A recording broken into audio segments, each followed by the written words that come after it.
Hello everyone. स्वागत है आप सभी का हमारे यूट्यूब चैनल बैंकिंग ड्रीम्स पे। मैं प्रज्ञा यहाँ पे आप सभी के लिए अवेलेबल हूँ। आज हम 20 के करंट अफेयर्स पढ़ेंगे। ओके, हम डेली यहाँ सेम प्लेटफॉर्म पे मिलते हैं एंड जैसा मैं डेली आप सभी से कहती हूँ कि नई आशाओं नई उम्मीदों के साथ चलिए स्टार्ट करते हैं आज का हमारा सेशन। आते हैं हमारे फर्स्ट क्वेश्चन पे। देखते हैं हमारा फर्स्ट क्वेश्चन हमसे क्या पूछ रहा है। हमारा फर्स्ट क्वेश्चन है आज एग्रो फॉरेस्ट्री के बारे में। ठीक है, मैं आपको बताऊंगी कि एग्रो फॉरेस्ट्री का मतलब होता क्या है। उससे पहले देख लेते हैं हमारा सवाल हमसे आज क्या पूछ रहा है। Who has recently unveiled the grow report on agro forestry. देखिए सवाल सिंपल सा है कि अनवेल्ड का मतलब होता है स्टार्ट करना, किसी चीज को लोगों की नजर में लाना। ठीक है, कोई न्यूज आती है, कोई नई न्यूज आती है, उसको कहा जाता है अनवेलिंग ऑफ द न्यूज। ठीक, तो who has recently unveiled the grow report on agro forestry. Grow report, grow नाम की एक नई रिपोर्ट आई है। ठीक है, किस पे बेस्ड है? एग्रो फॉरेस्ट्री पे बेस्ड है। किसके द्वारा लाई गई है? तो यहाँ हमारे पास ऑप्शन है NITI Aayog, ISRO, IIT Kanpur, ministry of environment forest and climate change, या फिर फिफ्थ ऑप्शन आईसीएआर। इससे पहले हम कुछ स्टैटिक पॉइंट्स के बारे में बात कर लेते हैं। देखिए जो हमारा नीति आयोग है, नीति आयोग के करंट सीईओ क्या नाम है उनका? उनका नाम है फ्रेंड्स सुब्रमण्यम। ठीक है, श्री सुब्रमण्यम ये करंट सीईओ है नीति आयोग के, और जो हेडक्वार्टर्स है नीति आयोग के वो है न्यू दिल्ली में। ठीक, नेक्स्ट हमारा पॉइंट आता है इसरो।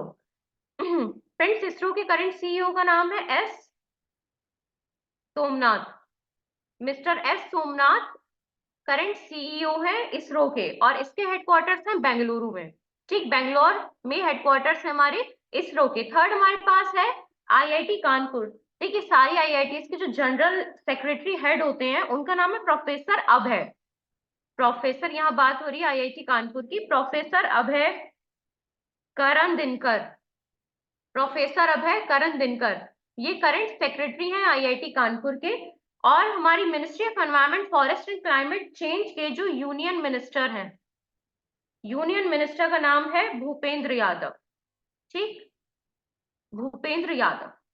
आईसीएआर, देखिए आईसीएआर हमारा एक एग्रीकल्चर इंस्टीट्यूशन है। ठीक है, कृषि पे आधारित एक इंस्टीट्यूट है, रिसर्च सेंटर आप इसे कह सकते हैं। इसकी फुल फॉर्म है Indian council of agriculture research. Agricultural नहीं है, एग्रीकल्चर रिसर्च है। ठीक है, इसके जो करंट डायरेक्टर है उनका नाम है हिमांशु पाठक, और इसके हेडक्वार्टर भी आईसीएआर के हेडक्वार्टर्स भी न्यू दिल्ली में है।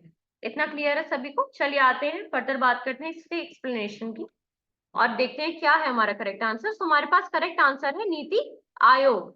मतलब नीति आयोग ने बनाई है, नीति आयोग ने स्टार्ट की है एक नई पोर्टल जिसे ग्रो रिपोर्ट का नाम दिया गया है।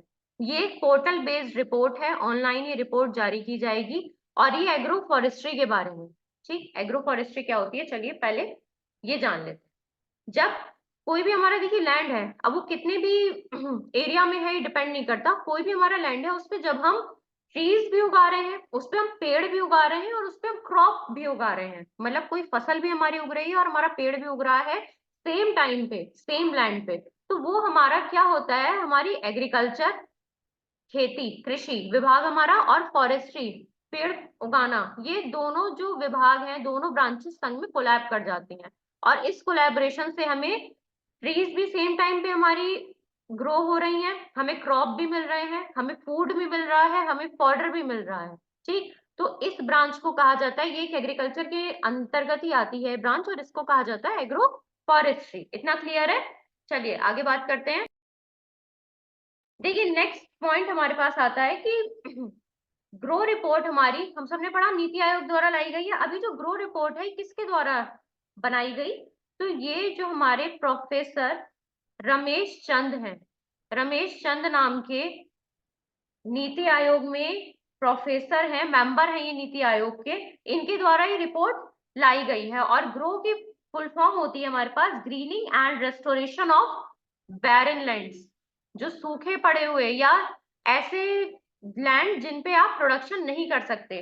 तो growing and restoration of barren lands with agro forestry, W का मतलब है यहाँ विद एग्रो फॉरेस्ट्री, इसे शॉर्ट फॉर्म में कहा गया है ग्रो, मतलब ग्रीनरी, पेड़ पौधे लगाए जाएंगे, हरियाली लाई जाएगी, या फिर बचाया जाएगा, रिस्टोरेशन किया जाएगा, बचाया जाएगा उस लैंड को, उस एरिया को हमारे जो कि सूखा पड़ चुका है, बैरन है, किसी प्रकार की उसमें उपजाऊ मिट्टी नहीं है।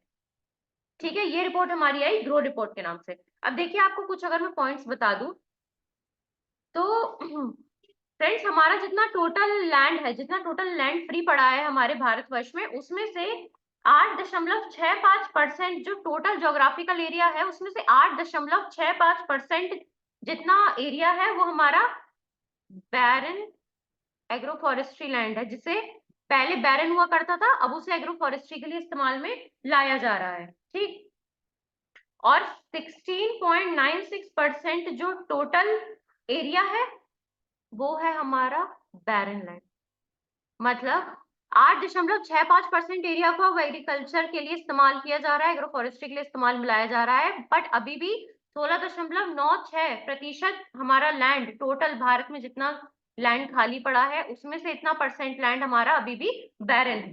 ठीक, आगे बात करते हैं। देखिए इस ये जो हमारी रिपोर्ट है इसमें क्या किया जाएगा ना, रिमोट सेंसिंग का प्रयोग किया जाएगा और इससे एक डेटा बनाया जाएगा, डेटा बनाया जाएगा, और उस डेटा में ये बताया जाएगा कि कितना लैंड बैरन है, कितना लैंड हमारा सस्टेनेबल है, मतलब इस्तेमाल में लाया जा सकता है। आई होप ये क्वेश्चन आप सभी तक क्लियर है। नेक्स्ट क्वेश्चन पे आते हैं। हमारे नेक्स्ट क्वेश्चन हमारा हमसे पूछ रहा है, where has the rare phenomena of mushrooms growing on frogs occurred recently. सीधा सा सवाल है, देखिए हाल ही में ये पाया गया कि मशरूम्स, कुकुरमुत्ता, ये ग्रो हो रहा है किस पे, फ्रॉग्स की पीठ पे ग्रो होता हुआ पाया गया है। ठीक है, मेढक, मेढक की पीठ के निचले पार्ट से निकलता हुआ पाया गया है क्या, मशरूम। और ये रेयर फिनोमेना कहाँ पाया गया है, क्योंकि ये से रेयर क्यों कहा गया है, आज से पहले कभी भी मशरूम को किसी लिविंग ऑर्गेनिज्म पे या लिविंग बीइंग की बॉडी पे ग्रो होता हुआ नहीं पाया गया है। तो हमारा सवाल हमसे पूछ रहा है कि बताइए, Amazon rain forest, western Ghats, Alaska, बेलेकांडन, या फिर कॉन्गो रेन फॉरेस्ट, इसमें से कौन सी जगह है जहां पे मशरूम्स को फ्रॉग्स की पीठ पे या निचले बॉडी पार्ट से ग्रो होता हुआ पाया गया है। चलिए पढ़ते हैं, इसमें देखते हैं क्या है हमारा करेक्ट ऑप्शन। हमारा करेक्ट ऑप्शन है यहाँ वेस्टर्न घाट्स। ठीक है, तो वेस्टर्न घाट्स के जो फुट हिल्स हैं, वेस्टर्न घाट्स की फुट हिल्स में पाया गया है ये फिनोमेना कि मशरूम्स ग्रो हो रहे हैं फ्रॉग्स पे। सुनने में थोड़ा अटपटा है बट ये सच्चाई है। जो साइंटिस्ट हैं हमारे, उन्होंने ये पाया कि जो फुट हिल्स है हमारे वेस्टर्न घाट के, इंडिया का एक पार्ट है, इसमें मशरूम ग्रो हो रहे हैं। इतना क्लियर है। अब देखिए जो हमारी world wild life fund specialist हैं, उनका नाम है रोहित वेल्टी। लोहित वेल्टी कौन है, world wild life fund specialist. इनके और इनकी टीम, इन्होंने अपनी टीम के संग मिलकर इस फिनोमेना को, नए फिनोमेना को इंट्रोड्यूस किया है। और इससे पहले एक और टाइप के फ्रॉग मिले थे जिन्हें राउस गोल्डन बैग्ड फ्रॉग्स कहा गया था। राउस गोल्डन बैग फ्लॉट, जिसकी फोटो मैंने यहाँ ऐड की है, गोल्डन कलर की बैग होती है फ्लॉट्स की। इतना क्लियर। ये कहाँ मिले थे, जो हमारा रेन वाटर होता है, जब पानी बारिश का इकट्ठा हो जाता है उसके साइड, रोड साइड एरिया में पाए गए थे ये फ्रॉग्स, केरला कर्नाटका में। ठीक, केरला कर्नाटका में। किस बारे में बात हो रही, किस फ्रॉग की, राउस गोल्डन बैग फ्रॉग्स। ठीक है, जो कि केरला में पाए गए थे। इतना क्लियर है। चलिए आते हैं अपने नेक्स्ट क्वेश्चन पे। देखते हैं हमारा नेक्स्ट क्वेश्चन हमसे क्या पूछ रहा है। हमारा Which river serves as the trade route connecting Mai in West Bengal and Sultanganj in Bangladesh? कौन सी रिवर है जो कि एक ट्रेड रूट, ठीक है, व्यापार करने के रूट की तरह काम कर रही है, किसके बीच में, माई के बीच में जो कि वेस्ट बंगाल का पार्ट है, और सुल्तानगंज के बीच में जो कि बांग्लादेश का पार्ट है। क्लियर है। यमुना, गंगेश, ब्रह्मपुत्र, गोदावरी, दामोदर, कौन सी रिवर है इसमें से। चलिए देखते हैं क्या है इसका करेक्ट ऑप्शन फ्रेंड्स। तो यहाँ हमारे पास करेक्ट ऑप्शन है गंगेश, मतलब गंगा रिवर जो है हमारी, वो काम कर रही है व्यापार के रूट की तरह, किसके बीच में, माई in West Bengal and Sultanganj in Bangladesh. India Bangladesh का ये जो ट्रेड रूट है हमारा, ये किसके बीच में है फ्रेंड्स, माई के बीच में और सुल्तानगंज के बीच में। ठीक है, सुल्तानगंज जो है एक पोर्ट है बांग्लादेश का, और माई एक पोर्ट है जो कि हमारा वेस्ट बंगाल इंडिया में आता है। ठीक, अब ये जो हमारा ट्रेड स्टार्ट हुआ था, पहली बार जो ट्रायल मूवमेंट स्टार्ट हुआ था ना हमारा, ये मोजा पोर्ट से शुरू हुआ था, जो कि इंडिया का पोर्ट है, और सुल्तानगंज पोर्ट, जिसके बारे में बात हो रही है, बांग्लादेश का पोर्ट है। ठीक, अब जो हमारे शांतनु ठाकुर हैं, शांतनु ठाकुर कौन है? हमारे शांतनु ठाकुर जी जो मिनिस्टर है, हमारे minister of state for ports, shipping and water waves के जो मिनिस्टर है, इन्होंने फ्लैग ऑफ किया था। इनके द्वारा ये रूट स्टार्ट किया गया, किसके बीच में? माए के बीच में और सुल्तानगंज के बीच में। नेक्स्ट पॉइंट हमारे पास यहाँ आता है कि ये जो पोर्ट है, ये पहली बार, मैंने आपको बताया ना, पहली बार स्टार्ट हुआ था हमारा मोजो पोर्ट के बीच में। तो मियां में ये 4.1 किलोमीटर लेंथ रखता है, 4.1 किलोमीटर, और सुल्तानगंज में 16 किलोमीटर लेंथ रखता है। ये total trade route 4.1 kilometre in मियां और 16 किलोमीटर इन सुल्तानगंज। चलिए आते हैं अपने नेक्स्ट क्वेश्चन पे। Next question, Which Indian Premier League team is Katrina Kaif now associated with as a brand ambassador? हमारी कौन सी आईपीएल की टीम है जिसने कैटरीना कैफ को अपना ब्रांड एम्बेसडर बनाया? Mumbai Indians, royal Challengers Bengaluru, Chennai super Kings, Kolkata night Riders, या फिर राजस्थान रॉयल्स? देखिए, यहाँ आते हैं पहले करेक्ट ऑप्शन पे।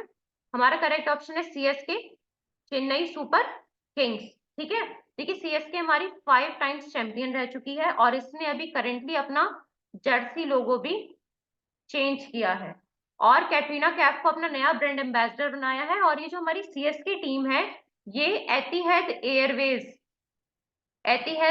एयरवेज जो है हमारी, वो ऑफिशियल स्पॉन्सर है हमारी सीएसके टीम की। और इससे पहले कैटरीना कैफ एतिहाद एयरवेज की ब्रांड एम्बेसडर थी, और अब इन्हें आईपीएल की सीएसके टीम का ब्रांड एम्बेसडर भी बना दिया गया है।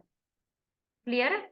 चलिए आगे बढ़ते हैं, देखते हैं हमारा नेक्स्ट क्वेश्चन क्या हमसे कह रहा है। Where has the 36th national book fair started recently? 36th national book fair start हुआ है, कहाँ पे स्टार्ट हुआ है, किस जगह पे रिसेंटली? जयपुर, न्यू दिल्ली, कोची, हैदराबाद या पुणे? चलिए पहले कुछ स्टैटिक पॉइंट्स के बारे में बात कर लेते हैं। राजस्थान की राजधानी है जयपुर, यहाँ हिंदी भाषा प्रयोग में लाई जाती है। फोक डांस यहाँ का फेमस है घूमर, बात हो रही है यहाँ जयपुर राजस्थान की। ठीक है, फेमस फोक डांस है घूमर, और यहाँ के करंट सीएम हैं Bhajan Lal Sharma, current CM of Jaipur Rajasthan. आगे बढ़ते हैं, नेक्स्ट पॉइंट पे आते हैं हमारा। नेक्स्ट हम बात करते हैं कोची के बारे में। कोची तिरुवनंतपुरम की, तिरुवनंतपुरम कैपिटल है हमारी केरला की, और केरला की जो कमर्शियल है, फाइनेंशियल कैपिटल है, वो क्या है? Kochi. Next, new Delhi India's capital, यहाँ पे मेन फोक डांस कथक है, करंट सीएम है अरविंद केजरीवाल। ठीक, हैदराबाद तेलंगाना की कैपिटल है हमारी Hyderabad, Hyderabad is the capital of Telangana. यहाँ का फेमस फोक डांस है कुचिपुड़ी, और यहाँ करंट सीएम कौन है? के चंद्रशेखर। ओके, के चंद्रशेखर राव, पूरा नाम है इनका के Chandrashekhar Rao, current chief minister of Telangana. चलिए आते हैं अपने नेक्स्ट पॉइंट पे। नेक्स्ट पॉइंट है हमारा पुणे, और पुणे के जो करंट सीएम है उनका नाम है एकनाथ शिंदे।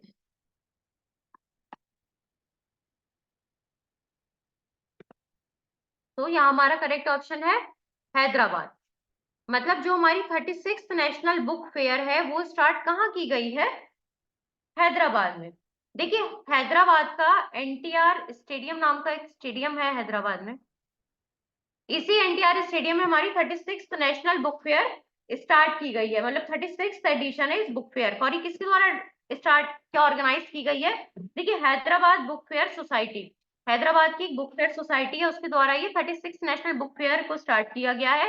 ये 9 फरवरी को स्टार्ट हुई थी और ये 19 फरवरी तक चलेगी, 9 फरवरी से 19 फरवरी।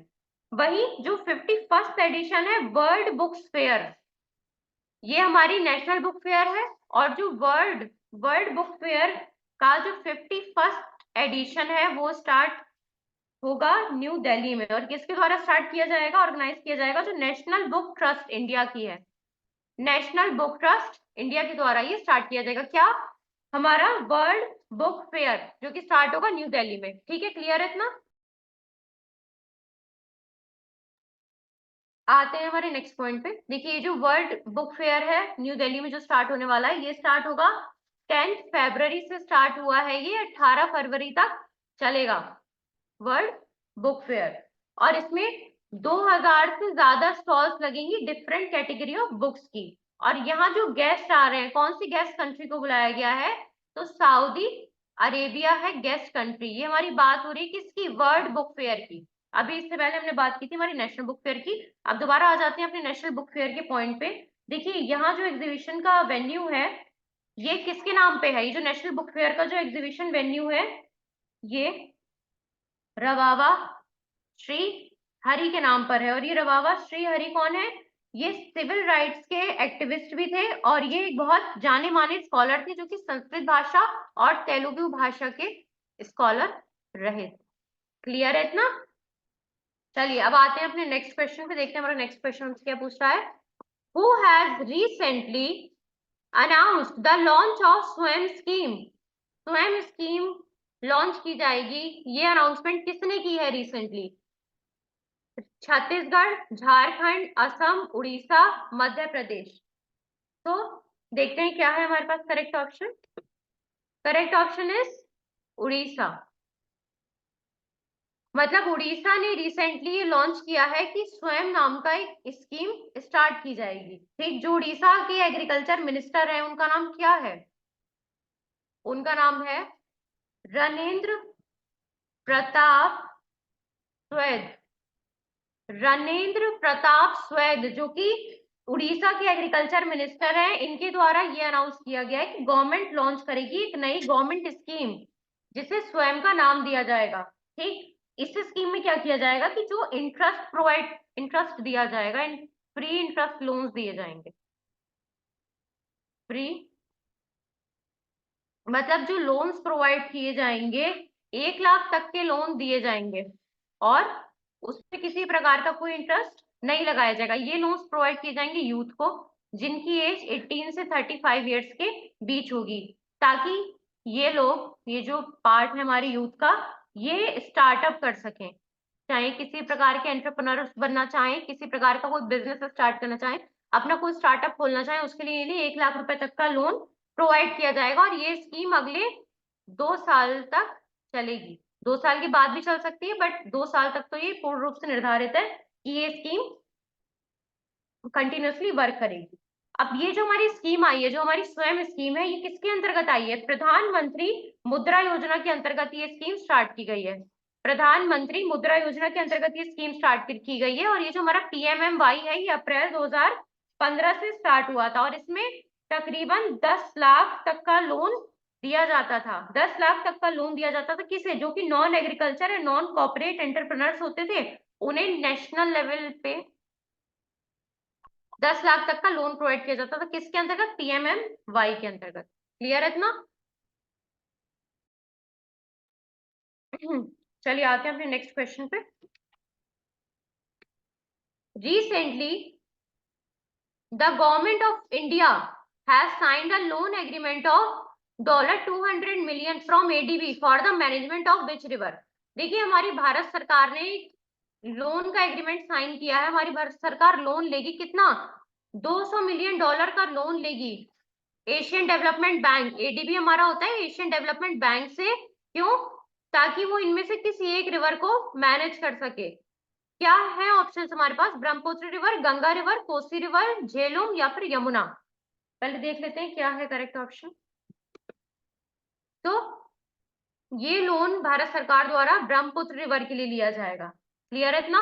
चलिए, हमारा जो एडीबी एशियन डेवलपमेंट बैंक है, ये लोन क्यों प्रोवाइड करेगी? ताकि जो फ्लड आता है या फिर जो रिवर के बैंक्स हैं, रिवर के जो किनारे हैं जो कि इरोजन का शिकार हो चुके हैं, खराब हो चुके हैं, डिग्रेड हो चुके हैं, उनको दोबारा से रिस्टोर करने के लिए या उनको सही करने के लिए, दोबारा से अपनी प्रॉपर कंडीशन में लाने के लिए एडीबी $200 मिलियन का लोन देगी हमारी भारत सरकार को।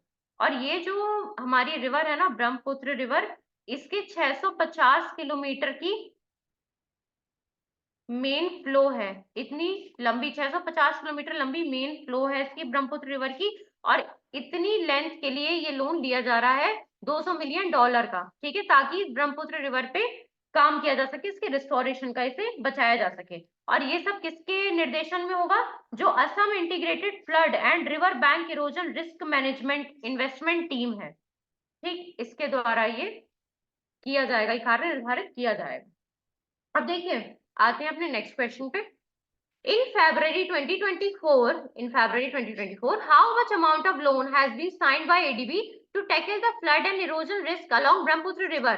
देखिए, मैंने आपसे कहा था कि लास्ट क्वेश्चन में हमने बात की थी कि किस रिवर के लिए लोन दिया जाएगा। अब कोई भी क्वेश्चन अलग अलग टाइप से पुट ऑन हो सकता है आपके लिए, सो इसका एक और फॉर्म यहाँ देख लेते हैं कि सवाल कैसे पूछा जा सकता है।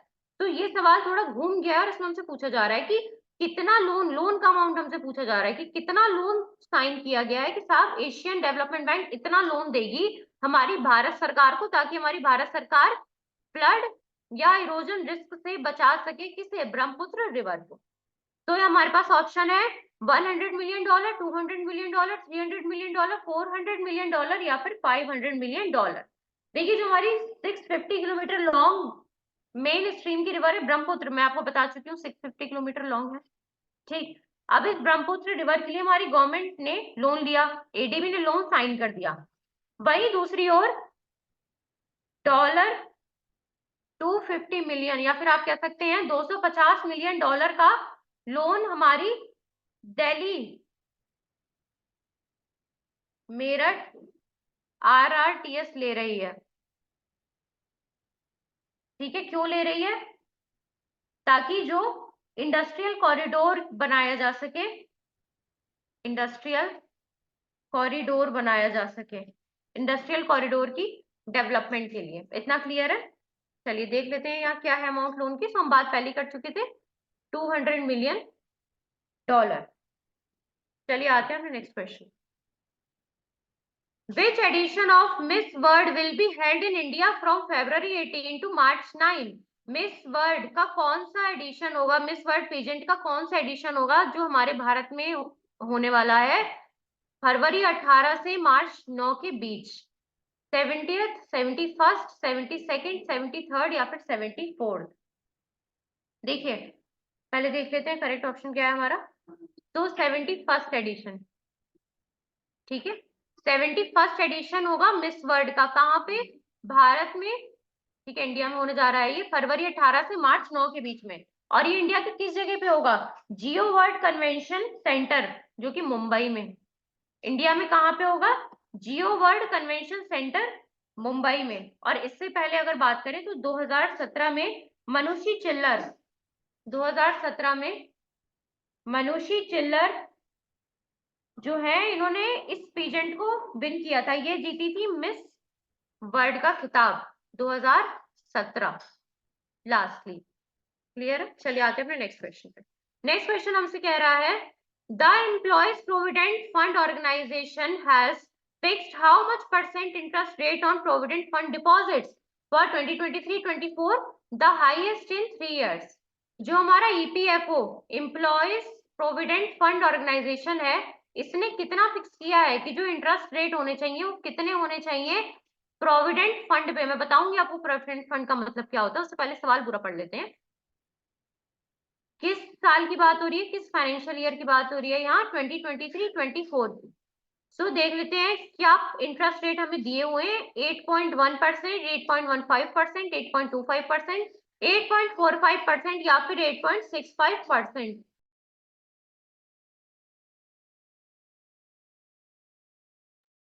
चलिए पहले देख लेते हैं इसका करेक्ट ऑप्शन हमारे पास क्या है। यहाँ हमारे पास करेक्ट ऑप्शन है 8.25%। मतलब जो हमारी ईपीएफओ है, एम्प्लॉयज प्रोविडेंट फंड ऑर्गेनाइजेशन, इसने 8.25% का लोन इंटरेस्ट रेट प्रोवाइड किया है प्रोविडेंट फंड के लिए 2023-2024 में। देखिए सबसे पहले बात करते हैं कि हमारा एम्प्लॉयज प्रोविडेंट फंड जो है ये इसका काम क्या होता है, इंटरेस्ट रेट फिक्स करती है। ये सालाना तौर पे इंटरेस्ट रेट फिक्स करने का काम होता है इस ऑर्गेनाइजेशन का। और इसी ने ये फिक्स किया था कि 25% का इंटरेस्ट रेट फिक्स किया था। किसके लिए? इससे पहले इसने एक और डिसीजन लिया था कि 25% का इंटरेस्ट रेट फिक्स किया था। किसके लिए? जो रिटायरमेंट फंड मिलती है उस रिटायरमेंट फंड के लिए ये निर्देशित किया गया रिटायरमेंट फंड बॉडी को कि आप 25% का इंटरेस्ट प्रोवाइड करेंगे। ठीक, अब ये जो 8.25% इंटरेस्ट प्रोवाइड किया जा रहा है ये बीते 3 सालों में सबसे ज्यादा है। ये यहाँ पे भी दिया हुआ है। और अगर हम लास्ट मंथ के परसेंटेजेस देख लें तो लास्ट मंथ में 8.15% था, उससे लास्ट मंथ में 8.110% था। मतलब ये इंटरेस्ट रेट दिन प्रतिदिन बढ़ता जा रहा है।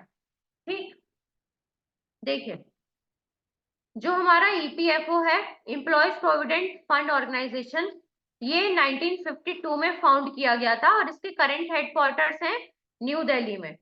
और इसके जो हेड हैं किसके अंडर काम करता है, किस मिनिस्ट्री के अंडर काम करता है? तो ministry of labour and employment के अंदर काम करता है। Ministry of labour and employment के अंदर काम करता है। और इसके जो हेड है उनका नाम है भूपेंद्र यादव। भूपेंद्र यादव इसके हेड है ministry of labour and employment के। मतलब जो भी ईपीएफओ रिलेटेड डिसीजंस होते हैं वो भी इनके निर्देशन में लिए जाते हैं। किसके? भूपेंद्र यादव के निर्देशन में। इतना क्लियर है? आगे बढ़ते हैं। चलिए आते हैं हमारे नेक्स्ट क्वेश्चन में, देखते हैं हमारा नेक्स्ट क्वेश्चन हमसे क्या पूछ रहा है। Which city will host the 45th edition of the chess olympiad? Chess olympiad होने वाला है, इसका 45th एडिशन कौन सी सिटी होस्ट करने वाली है? देखते हैं options. Chennai India, Budapest Hungary, Moscow Russia, Tokyo Japan या फिर बटूमी जॉर्जिया। देखिए सवाल में फर्दर डिस्कस करने से पहले कुछ स्टैटिक पॉइंट्स के बारे में बात कर लेते हैं। जैसे हमारा चेन्नई, चेन्नई जो है हमारी तमिलनाडु की राजधानी है और इसके current CM, current chief minister कौन है चेन्नई तमिलनाडु के? एम के स्टालिन। जो यहाँ का फोक डांस है, फोक डांस कौन सा है? भरतनाट्यम।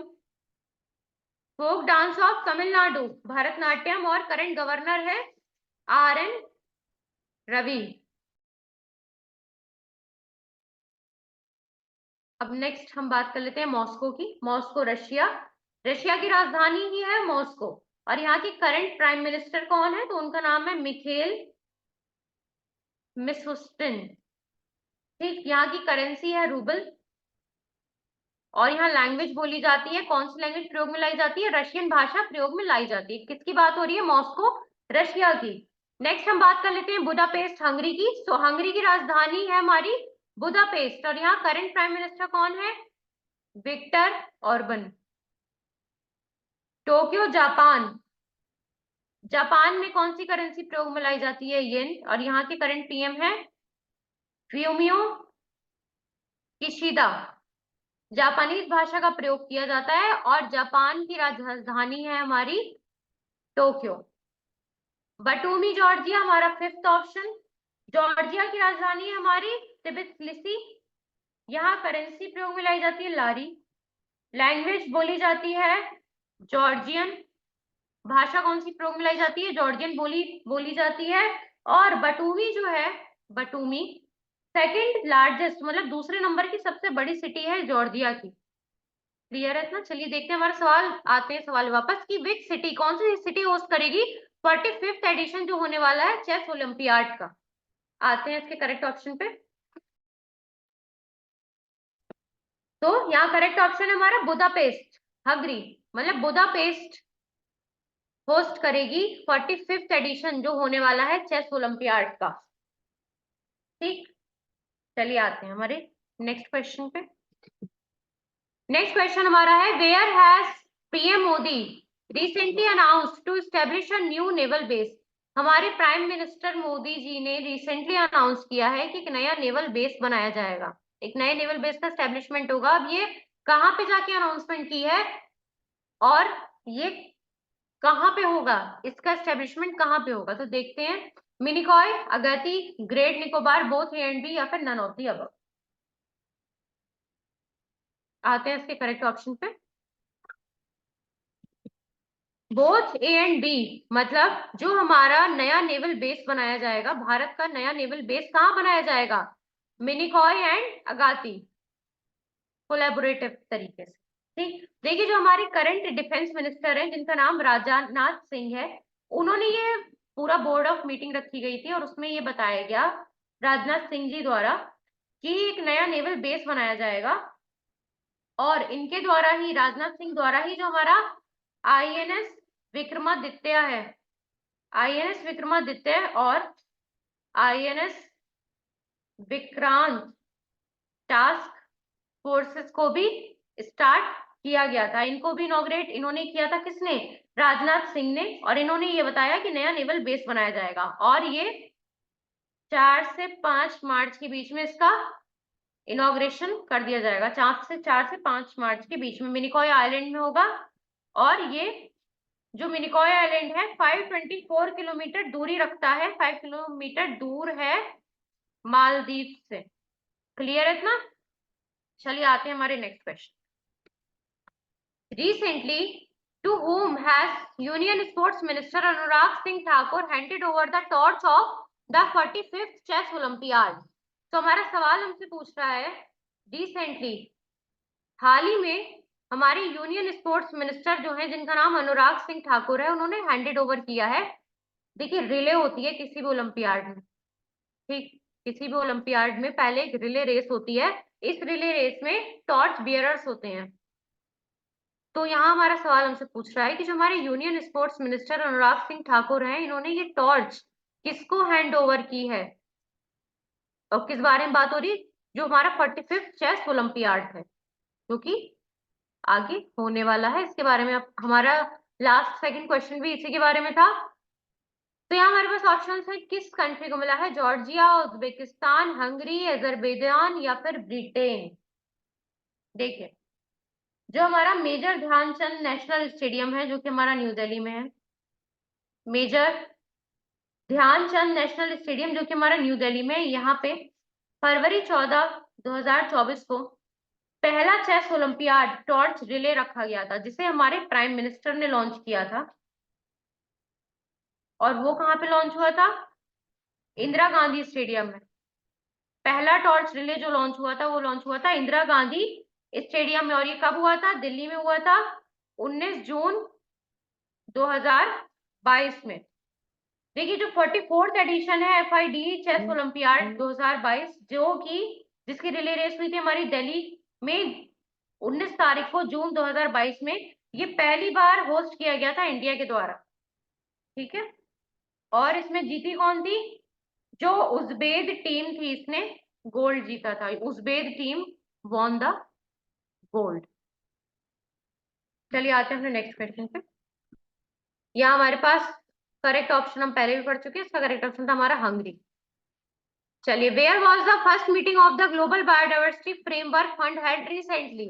हमारा सवाल हमसे पूछ रहा है कि हाल ही में एक मीटिंग हुई है ग्लोबल बायोडाइवर्सिटी फ्रेमवर्क फंड की, ये रिसेंटली कहाँ हुई है, पहली मीटिंग थी ये कहाँ पे रखी गई थी, Geneva, Montreal, new Delhi, Nairobi या फिर वॉशिंगटन DC। ओके, यहाँ 5 ऑप्शन हमें प्रोवाइडेड है, देखते हैं क्या है इसका करेक्ट ऑप्शन। तो हमारा करेक्ट ऑप्शन है यहाँ वॉशिंगटन DC में। ओके, तो वॉशिंगटन DC में पहली मीटिंग रखी गई थी, किसकी, ग्लोबल बायोडाइवर्सिटी फ्रेमवर्क फंड की। ठीक, अब देखिए पहले कुछ स्टैटिक पॉइंट्स के बारे में बात कर लेते हैं, जैसे कि जेनेवा। जेनेवा जो है ये एक सिटी है, कहाँ पे, स्विट्जरलैंड में। स्विट्जरलैंड का ये एक शहर है। और यहाँ पे कौन सी करेंसी इस्तेमाल में लाई जाती है स्विट्जरलैंड में, तो यहाँ स्विस फ्रैंक, करेंसी का नाम है स्विस फ्रैंक, किसकी, स्विट्जरलैंड की। और स्विट्जरलैंड की कैपिटल है हमारी बर्न। ठीक, और यहाँ जो करंट प्रेसिडेंट है उनका नाम है Viola Amherd, current president of Switzerland Viola Amherd. Next बात करते हैं नायरोबी की। तो नायरोबी जो है केन्या की कैपिटल है, और यहाँ करेंसी कौन सी इस्तेमाल में लाई जाती है, क्या नाम है, केन्यन, केन्यन शिलिंग।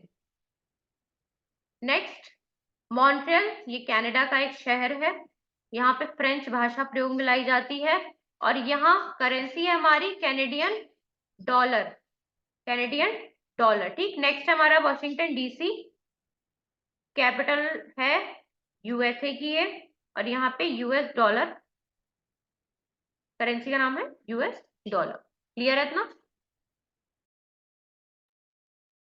चलिए नेक्स्ट क्वेश्चन हमारा, नेक्स्ट क्वेश्चन है हमारा आर्टिकल्स के बारे में कि recently under which article has the supreme court declared the electoral bond scheme as unconstitutional.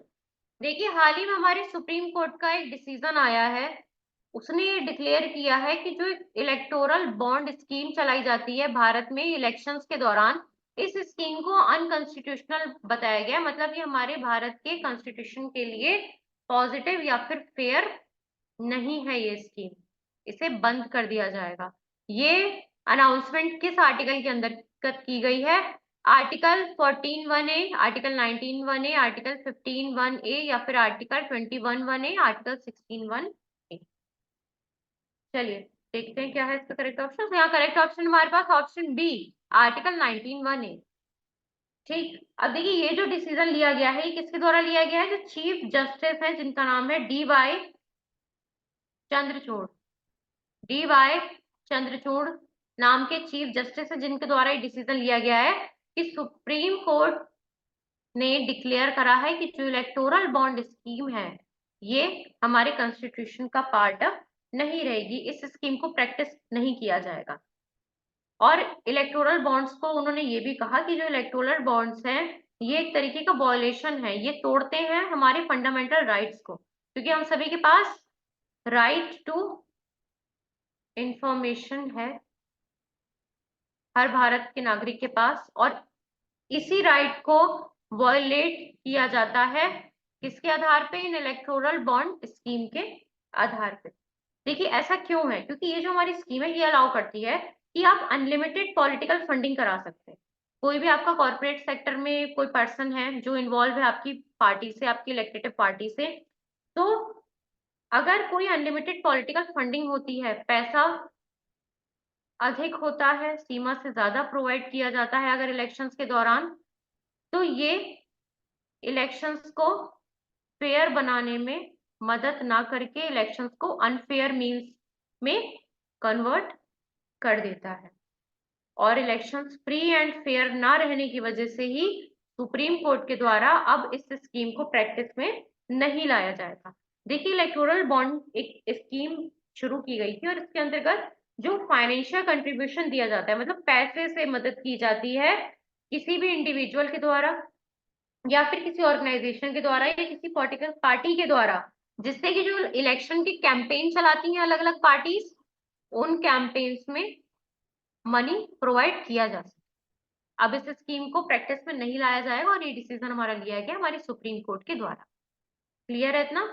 तो आज का सेशन हमारा यहीं तक था। आई होप आप सभी को सारे क्वेश्चंस प्रॉपरली समझ में आए होंगे, एंड लाइक आई ऑलवेज से हमारा यूट्यूब चैनल बैंकिंग ड्रीम्स का यूट्यूब चैनल आप सभी के लिए 24/7 अवेलेबल है। We are 24/7 available for you all. तो आपको किसी भी प्रकार की कोई क्वेरी हो, किसी भी प्रकार का कोई डाउट हो, किसी भी क्वेश्चन में या किसी पॉइंट ऑफ एक्सप्लेनेशन में, तो आप हम तक अपने कमेंट के थ्रू रीच कर सकते हैं और हम एज सून एज पॉसिबल आपको रिवर्ट बैक करेंगे। सो लाइक आई ऑलवेज से, आई विश आप सभी अच्छे से पढ़ाई करें, be motivated, study well. Signing off, Pragya this side, thank you. कल मिलेंगे सेम प्लेटफॉर्म पे, till then do hard work.